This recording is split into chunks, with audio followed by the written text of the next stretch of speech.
Senhor, que é isso? Doutora Linda fala dos eventos super o quê? Super espalhamento, entendi. Ah, vou querer ver, fiquei curiosa. Live, participar, onde aperta? Ah, aperte aqui. Ai, caramba, minha Nossa Senhora. Acho que cliquei sem querer e tô participando dessa live, doutora. Não tem problema, Cleide. Assim você me ajuda fazendo perguntas. Vamos lá? Boa tarde, pessoal. Bem-vindos à nossa live. Hoje vamos falar de eventos de super espalhamento da Covid-19. Venham comigo. A história dela explica a explosão de casos da Covid-19 que ocorreram na Coreia do Sul. Os casos da Covid-19 na Coreia do Sul estavam controlados. O primeiro caso foi detectado no dia 20 de janeiro de 2020. A esse primeiro caso foi dado o número 1. Assim, o paciente 1 foi rapidamente isolado. Da mesma forma, todas as 30 pessoas que com ele haviam tido contato foram procuradas, isoladas e testadas. A ideia, quando se isola um caso, é a de quebrar a cadeia de contágio do vírus. Portanto, tudo estava sob controle, mas isso mudou radicalmente com a paciente 31. A onda enorme de casos concentrou-se exatamente em torno da igreja em que a paciente 31 havia frequentado, na cidade de Daegu. Não se sabe ao certo de que forma a paciente foi infectada, mas antes ela viajou para lugares lotados em Daegu e na capital Seul. Também se sabe que no dia 6 de fevereiro ela teve um pequeno acidente de carro. E logo depois ela foi atendida em uma clínica de medicina oriental. Aproveitando que estava por ali, participou de culto da igreja a qual pertencia. E então, pela primeira vez, no dia 10 de fevereiro, ela apresentou febre. Assim, no dia 15 de fevereiro, a médica sugeriu que ela fizesse o teste para a Covid. Mas a nossa amiga ignorou os pedidos médicos. Ao invés disso, resolveu pegar um táxi, para assim se encontrar com uma amiga e poder almoçar tranquilamente em um hotel. E, não satisfeita, no dia 16 de fevereiro foi mais uma vez ao culto, permanecendo lá por cerca de 2 horas, ou seja, contato prolongado. Misericórdia, Senhor Jesus, não é possível, doutora. Ela foi avisada. Pois é, Cleide. E então os sintomas pioraram. E mais uma vez, os médicos aconselharam a paciente a fazer o teste para a Covid-19. Então, no dia 17 de fevereiro, ela foi transferida para outro hospital. E lá, naquele mesmo dia, finalmente ela aceita fazer o teste para a Covid-19. Portanto, no dia 18 de fevereiro, finalmente com o resultado do teste em mãos, ela se torna a 31ª pessoa contaminada com o novo coronavírus na Coreia do Sul. Por isso é que a chamamos de paciente 31. Em função dela, centenas de pessoas testaram positivo e em pouco tempo eram mais de 5.000 infectados, todos relacionados aos cultos que a paciente 31 havia frequentado. Doutora, mas e se a gente se cuida para participar?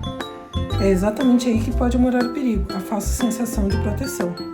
Provavelmente foi isso, aliado a cuidados que as pessoas julgaram suficientes, que acabou por gerar outro evento de super espalhamento, dessa vez em uma igreja em Frankfurt, na Alemanha.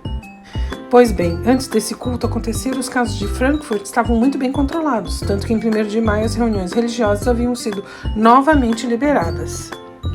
Porém, no dia 10 de maio, descobriu-se que após um culto, uma quantidade grande de pessoas havia sido contaminada. O vice-presidente da igreja, ainda perplexo, comunicou às autoridades sanitárias que havia tomado todos os cuidados. Ele não sabia como isso podia ter acontecido, pois seguiram, segundo eles, todos os protocolos. Ah, doutora Linda, então o caso da Coreia do Sul e o caso da Alemanha devem ter alguma coisa em comum. Na mosca, Cleide, exatamente. O que os dois tiveram em comum foram ambientes fechados e mal ventilados. Nesses ambientes, o ar fica mais pesado, concentrado. Espaço fechado, vírus concentrado. E tudo piora com essa combinação. Ambiente fechado, mal ventilado, contato prolongado, com pessoas gritando ou cantando. Pois além das gotículas, formam-se aerosóis. E hoje se sabe a contaminação da Covid se dá principalmente pelo ar. Pesquisadores têm demonstrado que o vírus flutua, formando aerosóis tipo nuvenzinhas cheias de vírus, e por essa razão são facilmente inalados, inclusive por pessoas que usam máscaras mal ajustadas ao rosto. Qualquer máscara é melhor que nenhuma, mas em ambientes fechados temos que usar a nossa melhor máscara. Lembrando que qualquer ambiente fechado e mal ventilado pode gerar eventos de super espalhamento. Em festas, por exemplo, temos o pior dos cenários: ambientes fechados, mal ventilados, com gente gritando e cantando por tempo prolongado, e tudo isso sem máscaras. Mas nem sempre temos escolha. Nesse caso, em ambientes fechados, mantenha o distanciamento físico de no mínimo 2 metros, coloque a sua melhor máscara, abra janelas e portas em posições opostas, deixe o ar circular. Doutora, uma pergunta. Se o vírus tem a ver com ventilação, se ele está no ar, então as máscaras têm que ter boa qualidade, não é mesmo? Seguramente, Cleide. Uma característica da má qualidade é a falta de ajuste da máscara. Máscaras de má qualidade têm vazamentos, aberturas por cima, por baixo, nas laterais e devem ser ajustadas. Uma dica é colar esparadrapos ou fitas adesivas antialérgicas. Mas existem máscaras que conseguem ser piores. O vírus adora. Menina, passei facinho naquela máscara elástica. Você não viu nada, a de tricô é linda de morrer, mas furada, que peneira! Devemos evitar também máscara no queixo, afinal você não está com cachumba.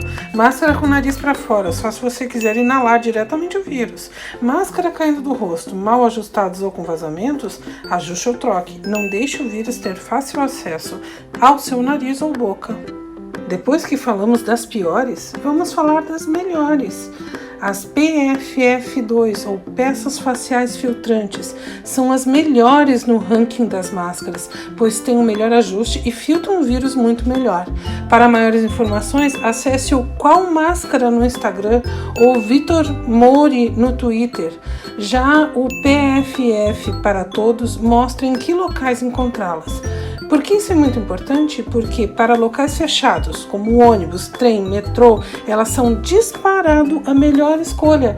Elas são as que melhores podem proteger você do vírus. E é possível reutilizá-las, fazendo um rodízio. Até quando? Por 5 reusos ou mais, ou enquanto estiver íntegra e com boa vedação. Porém, se tiver contato com pessoa infectada, você deve descartá-la. Guarde as máscaras em local arejado, na sua casa, longe do sol. Não pode lavar e não pode jogar álcool. Escolha as PFF2 sem válvula. As com válvula não filtram o ar na saída e oferecem proteção apenas para você, não para quem pode inalar o seu ar, caso você esteja contaminado. Outra vantagem da PFF2 está no ajuste. Seus elásticos prendem na cabeça e na nuca e não nas orelhas. Isso aumenta a tensão do elástico e melhora consideravelmente o ajuste ao rosto, evitando que o ar entre por alguma abertura. É importante ressaltar, nenhuma máscara garante 100% de proteção, mas o modelo PFF2, que é o nome dado no Brasil equivalente N95, é o que filtra melhor. Quanto ao valor, existem modelos de PFF2 confiáveis a partir de R$2. Entretanto, sabemos, ainda é inacessível para boa parte da população. Fica a sugestão ao poder público em oferecê-las, distribuí-las, por exemplo, nas paradas de ônibus, ensinando a população como reutilizá-las. Enquanto isso não acontece de forma expressiva, cabe a todos que puderem fazer uma imensa rede de solidariedade, distribuindo as PFF2 e ensinando o seu reuso para familiares, empregados e pessoas da comunidade. Outra alternativa inferior à PFF2 é usar uma máscara cirúrgica junto ao rosto e uma de pano por cima. Depois delas, teríamos as conhecidas máscaras de pano. A Organização Mundial de Saúde recomenda que elas tenham 3 camadas: poliéster, polipropileno e algodão 100%. Você pode testar se a sua máscara de pano é muito fina, fazendo o teste da vela. Soprou, apagou a vela, não serve. Soprou, não apagou, ok. Mas veja se o ar não saiu pelos espaços mal ajustados no rosto, os vazamentos. Você também pode fazer o teste da luz com a sua máscara de pano. Coloque a sua máscara contra a luz. Se a luz passou, a máscara é fina demais. O vírus passa facinho. Obrigada, doutora. Agora eu sei como escolher a melhor máscara. Mas eu ainda tenho uma dúvida sobre o super espalhamento de Frankfurt. A paciente 31, a gente sabe que ela foi no culto já com sintomas. Mas em Frankfurt, parece que ninguém tinha sintomas. Como pode ter ocorrido a contaminação? Pois é exatamente isso que deve chamar a nossa atenção. Algumas pessoas que estavam ali poderiam ser pré-sintomáticas, ou seja, estavam contaminadas, mas ainda não haviam desenvolvido os primeiros sintomas. E isso pode demorar até 2 semanas. Até lá, elas vão transmitindo para todo mundo. Mais da metade das transmissões é devida aos assintomáticos, pessoas sem sintoma algum, mas que transmitem. Pois é, né, doutora? O meu vizinho, o Ed Clayson, vive me pedindo para eu ir conversar com ele. A gente se conheceu no culto. E parece que ele não tem nenhum sintoma. Na verdade, doutora, sintoma mesmo tem o eu. Meu coração parece que vai sair pela boca quando eu enxergo o Ed Clayson. Ele é lindo. Mas agora eu penso, e se ele tiver sem sintomas, mas transmitindo Covid? Nossa, nem pensar. Doutora, eu fico só imaginando. Cleide, me chama de cadarço que eu tô amarradão em você, sua linda. Ai, Cleide, você é muito divertida. Ah, doutora, quem vê cara não vê Covid. De fato, Cleide, as transmissões se dão nos encontros. Por isso que quando a gente reduz a mobilidade, reduz os encontros. E com isso os novos casos. Mas se ocorrerem por acaso, usem máscara e mantenham o distanciamento físico. Lembre-se, distanciamento físico é fundamental. Nada de aglomerações, mesmo ao ar livre. Recomendações adicionais. Continuem higienizando as mãos. Evitem levar as mãos ao rosto, coçando o nariz ou olhos. E para os olhos surgiram hipóteses de quem usa óculos estaria mais protegido do vírus. Mal não faz. Se puder, não deixe de usar. Ah, doutora, eu tomo todos esses cuidados, mas o que eu quero mesmo é tomar a vacina. Vamos ter que continuar usando máscaras, respeitando o distanciamento físico, higienizando as mãos, evitando aglomerações, até que a maioria das pessoas esteja vacinada. Precisamos de vacinas e adesão em massa. Doutora, com tudo isso, acho que eu fiquei apaixonada? Olha, apaixonada pelo Ed Clayson? Não, doutora, ele já é paixão antiga. Eu tô apaixonada pela ciência. Por isso decidi voltar a estudar. Parabéns e obrigada, Cleide. Você já é da ciência. Conte comigo. Até a próxima live. E vamos fazer como a Cleide. Espalhem ciência e viva o SUS.